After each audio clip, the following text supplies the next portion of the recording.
आज भारत चीन बॉर्डर जाएंगे जेपी नड्डा। आर्मी कैंप में जवानों के साथ रात बिताएंगे। सेना के जवानों और अधिकारियों से बात करेंगे जेपी नड्डा और आदि कैलाश के दर्शन पूजन भी जेपी नड्डा करेंगे। ये बड़ी खबर निकलकर सामने आ रही है जेपी नड्डा को लेकर। आदि कैलाश के दर्शन पूजन भी करेंगे जेपी नड्डा और भारत चीन बॉर्डर जेपी नड्डा जाएंगे। मेरे सहयोगी अजय जांडियाल बने हुए हैं। अजय, अगर जेपी नड्डा के इस पूरे दौरे को लेकर बात की जाए तो वो किस हिस्से में जाएंगे भारत चीन के बॉर्डर पे? देखिए, भारत चीन बॉर्डर का जो आदि कैलाश का जो इलाका पड़ता है, जेपी नड्डा वहां जाने वाले हैं और वहां जाकर वो रात वहां पर बिताएंगे भारतीय सेना के जवानों के साथ। दरअसल अगर आप देखें तो पिछले कुछ दिनों से लगातार तमाम जो आपको देखने को मिल रहा है कि कई बड़े बड़े नेता, मंत्री या लोग जो हैं वो अगर सेना के जवानों के साथ मुलाकात कर रहे हैं तो उसके पीछे का बड़ा मकसद यही है कि एक संदेश देना कि सेना जो है वहां सरहद पर देश की रक्षा में जुटी है।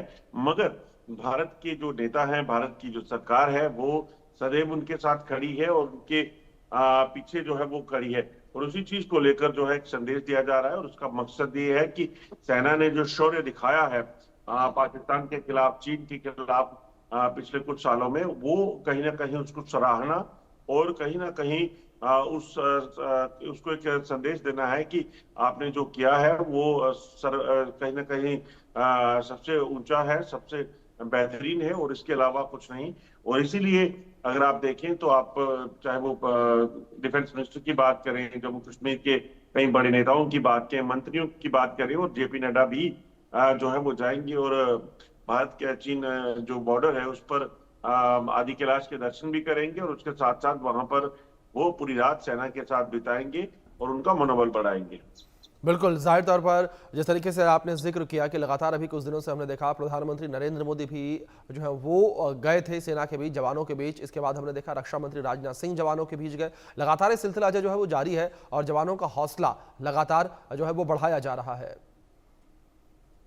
देखिए, बिल्कुल, अगर आप सोचिए देश की सरहदें आज सुरक्षित हैं, देश अगर सुरक्षित है तो उसके पीछे बड़ा एक अहम रोल भारतीय सुरक्षा बलों का है, जिसमें सेना का बेहतरीन रोल रहा। और खासतौर पर अगर आप देखें तो कुछ दिन पहले जब पाकिस्तान ने भारत की तरफ आंख उठाने की कोशिश की तो उसे करारा जवाब दिया गया। न सिर्फ जवाब दिया गया बल्कि भारतीय वायुसेना ने पाकिस्तान के भीतर घुसकर वहां के आतंकी ठिकानों को ध्वस्त किया। वहां पर जाकर उन्होंने कई पाकिस्तानी जो एयरबेस थे, पाकिस्तानी एयरफोर्स के, उनको तबाह किया। कई पाकिस्तानी सेना के ठिकाने जो है वो ध्वस्त किए गए हैं। तो ये मुमकिन तभी हो पाया जब भारतीय सुरक्षा बलों ने जो है अपना शौर्य दिखाया। तो इनका अगर शौर्य वो देश की खातिर बता रहे हैं, देश की खातिर अपना बलिदान दे रहे हैं, तो यकीनन देश की सरकार का, देश के लोगों का भी फर्ज बनता है कि वो एक संदेश जो है वो दें कि कैसे देश के लोग और देश जो है उनके साथ खड़ा है किसी बिल्कुल भी परिस्थिति में। बिल्कुल। अजय, बहुत शुक्रिया आपका जुड़ने के लिए और इन तमाम अपडेट्स के लिए भी।